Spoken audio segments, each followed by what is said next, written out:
Olá, olá, queridos, tudo bem? E cuidado, talvez você esteja sendo enganado, viu? Eu quero aqui abrir os teus olhos para que talvez esse engano hoje possa cair dos seus olhos. Curta, compartilha, espalhe essa mensagem para o maior número de pessoas que você assim conseguir. Eu tenho certeza, convicção que vai ser uma bênção para todos nós esse ensino. Muitas pessoas têm algumas compreensões sobre alguns textos e acaba trazendo um pouco de confusão na sua mente. Muitas vezes por um ensino equivocado, por um ensino que ele não é completo. Talvez o que eu vou falar aqui vai trazer até muitas vezes um ponto de crítica, pode ter crítica teológica, mas a grande verdade é que, embora mesmo que possa ter um pouco de crítica, questão teológica, não tira o fato do que realmente acontece na prática. Apologeticamente, muitas vezes as pessoas podem defender a sua fé, mas na prática nós vamos ver algumas questões acontecendo. É a mesma coisa de dizer, um crente no Senhor Jesus, ele pode ficar endemoniado? Apologeticamente falando, em defesa da fé falando, diz que não, porque aquele que está cheio do Espírito não cabe nenhum mal sobre ele, e assim ele não vai ter uma possessão demoníaca. Mas muitas vezes a gente pode encontrar dentro de uma igreja, como eu já encontrei, pessoas que estavam ali alguns anos e em determinado momento, em uma oração, ali a pessoa manifestou um espírito maligno e esse espírito maligno precisou ser expulso daquele momento. E a pergunta é, como que fica? Apologeticamente diz que um crente no Senhor Jesus não pode ter uma manifestação demoníaca. Mas na prática acabou acontecendo. E é sobre isso que a gente precisa compreender, falando sobre o novo nascimento, sobre a regeneração, no caso, o novo nascimento em Cristo, e a conversão da alma. Um texto que muitas vezes traz um pouco de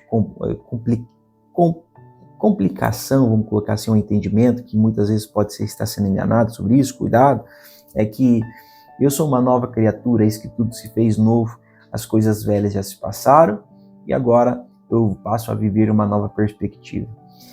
Seria um engano da nossa parte dizer para uma pessoa que acabou de se converter que quando ela acabou de aceitar Jesus no seu novo nascimento, todos os problemas dela foram resolvidos.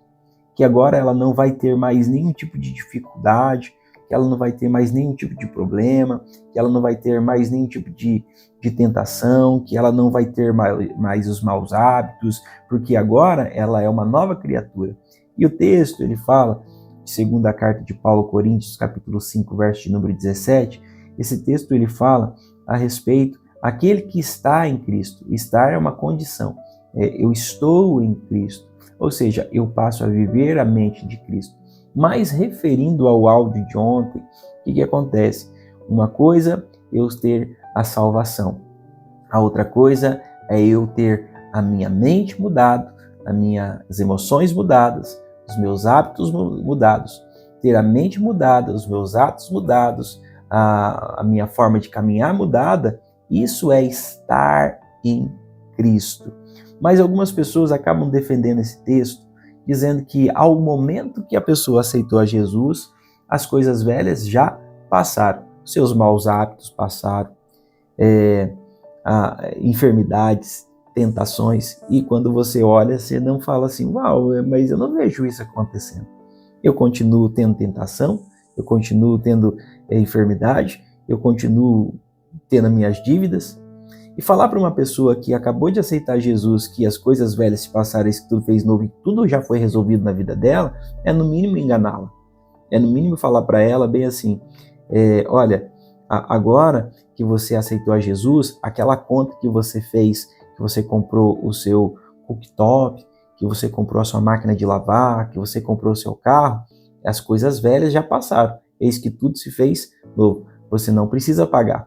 Por quê? Porque aquilo ali fazia parte do velho homem. Você aceitou Jesus. Aí pensa você chegando, ou alguém chegando lá no gerente, falando bem assim, gerente, olha só, no culto de ontem, fui na igreja, foi uma benção, Jesus falou comigo, e eu aceitei a Jesus, e me disseram lá que as coisas velhas passaram, portanto eu não vou pagar mais, porque isso daqui foi o velho homem, Foi o velho homem que fez essa conta, foi o velho homem que fez essa dívida, foi o velho homem que fez isso daqui. E então hoje eu sou uma nova criatura, as coisas velhas se passaram, eis que tudo se fez novo. É um tanto incoerente, porque se a gente não tratar esse novo nascimento, estar em Cristo como algo de mudança de comportamento e de uma libertação, de uma transfundação, a gente vai estar ensinando, as pessoas vão estar ensinando a lidar com irresponsabilidade de uma vida. O evangelho, pelo contrário, não é responsabilidade, o evangelho é de muita responsabilidade. O apóstolo Paulo fala assim, aquele que mentia, não minta mais. Não há, é uma prática, né? Aquele que adulterava, não adultere mais. Aquele que roubava, não roube mais. Antes, a sua mente passe a ser agora a mente de Cristo. Isso é estar em Cristo. E por que isso é tão importante? Porque muitas vezes as pessoas podem aceitar Jesus e, através da compreensão errada desse texto, passar anos na igreja vivendo sintomas de maldição, sintomas que está destruindo a vida dela, porque ela entendeu que uma vez que ela foi salva por Jesus, agora ela é salva para todo sempre e ela não precisa lidar com as consequências do passado. Mas os textos bíblicos, ele é bem claro. A Bíblia fala a respeito de um homem chamado Zaqueu. Zaqueu, ao ter um encontro com Jesus, ele foi e consertou a sua vida.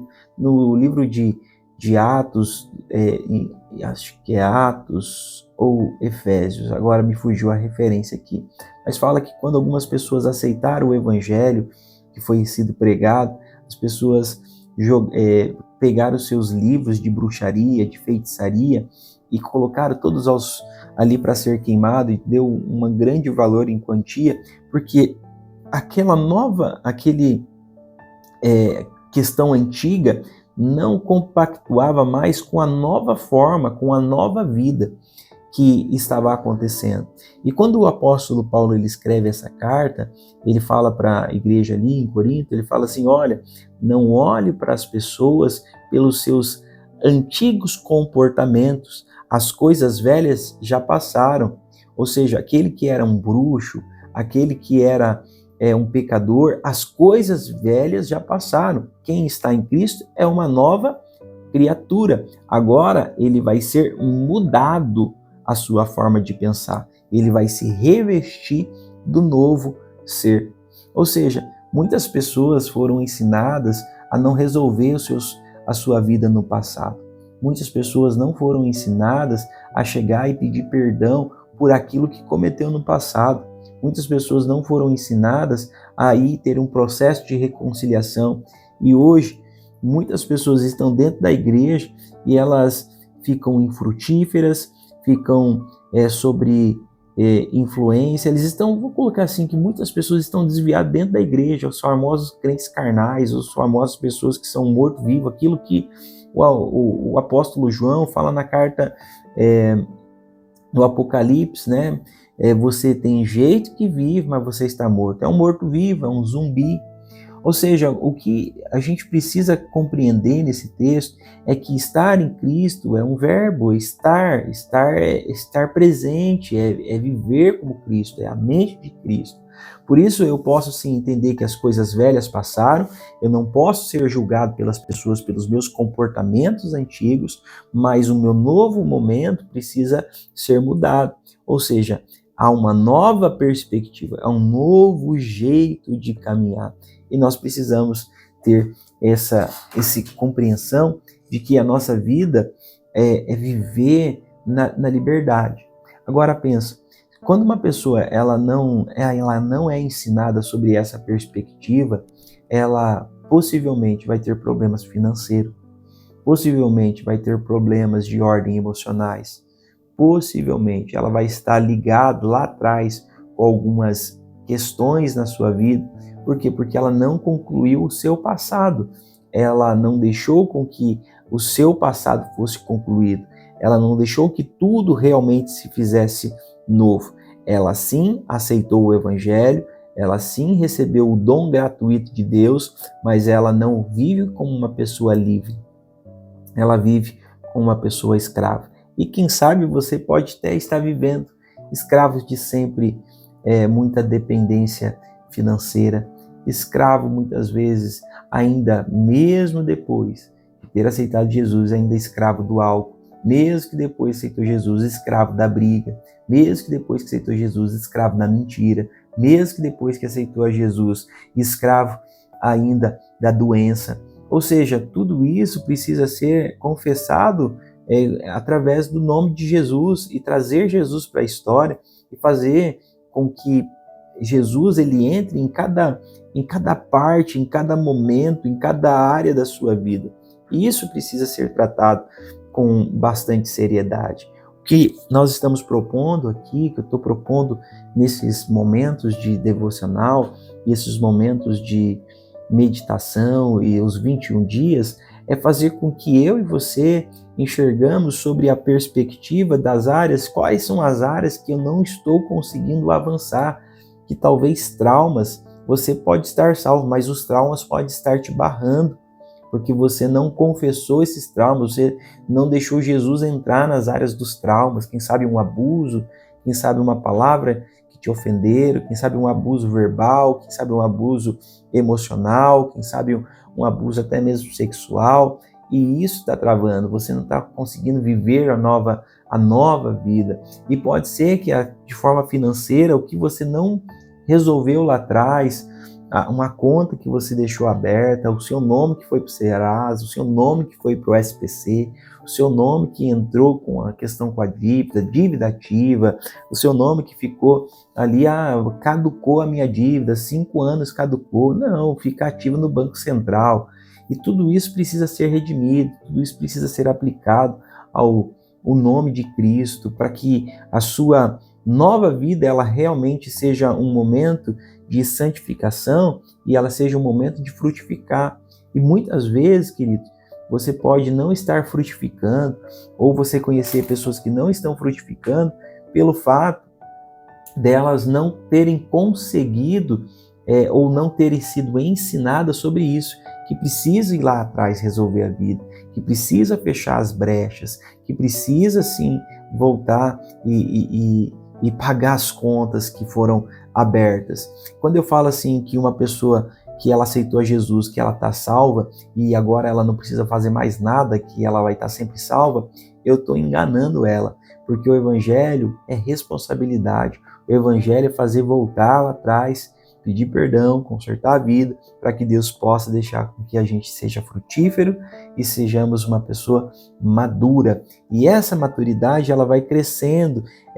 Quando a gente não ensina essas verdades bíblicas, nós estamos impedindo, nós como pastores, estamos impedindo que a pessoa ela cresça e viva um maior potencial que Deus colocou para ela. Aí já como dito ontem, ela não consegue viver aquela palavra em abundância que Jesus prometeu. Não é o fato que nós nascemos de novo, que nós vamos cancelar toda a dívida que nós tínhamos com pessoas no passado, ou com instituições no passado. Não, esse argumento é muito fraco. Nós precisamos sim redimir a nossa vida. No novo nascimento somos salvos, mas precisamos tratar com responsabilidade. 21 dias é para que o nosso entendimento abra e possamos lidar com responsabilidade e maturidade. Deus abençoe a sua vida, que você continue orando, continue buscando, continue chamando a Deus, continue clamando a Deus, que eu tenho certeza que o Senhor virá sobre a sua vida. Quero orar com você neste minuto. Pai, em nome de Jesus, muitas pessoas não estão conseguindo viver a plenitude que o Senhor tem, que o Senhor prometeu, porque foram ensinadas de forma errada. Ou muitas vezes, Deus, nem foram ensinadas. Muitas vezes estão com dívidas no seu nome, assim como uma dívida financeira. Muitas vezes, ó Deus, estão com dívidas espirituais, um perdão que não foi liberado. Senhor, a amargura que não foi deixada ser tratada. Senhor, e tudo isso tem matado, tem impedido. Quem sabe tem pessoas aqui que assistem, que não conseguem arrumar emprego, porque falta liberar perdão. Quem sabe pessoas aqui não conseguem ter um bom relacionamento com os filhos, porque não conseguiu liberar perdão para aqueles que lhe magoaram no passado. Estão salvas, mas precisa liberar o perdão, precisa resolver isso no coração, precisa resolver isso internamente, confessando pecado, confessando cada ato no Senhor, Pai. Por isso, nesse momento, nesta manhã, que os irmãos assistem, à tarde ou à noite, que o Teu Espírito Santo venha. Jesus morreu para nos darmos, sim, a libertação, para nós sermos santificados, para que nós possamos ser curados, para que nós possamos ser salvos. Mas mesmo assim, Senhor, nós precisamos confessar e precisamos consertar a nossa vida com aqueles que nos feriram, que nos magoaram, e assim termos a nova vida em Cristo, a qual o Senhor promete. Eu creio, Senhor, que quando nós realmente de fato, quando as pessoas realmente de fato aprenderem que o Evangelho é responsabilidade, é maturidade, e começarem a consertar a sua vida, eu tenho certeza que o Senhor responderá dos céus e vão ser frutíferos, vão ser santificados, vão dar muito fruto, Pai. E assim eu profetizo que o Senhor abençoe cada um dos teus filhos para a glória do teu santo nome. Assim eu declaro, assim eu profetizo em nome de Jesus. Deus abençoe, meus irmãos, fiquem na paz e estamos juntos para o próximo vídeo, 9 amanhã.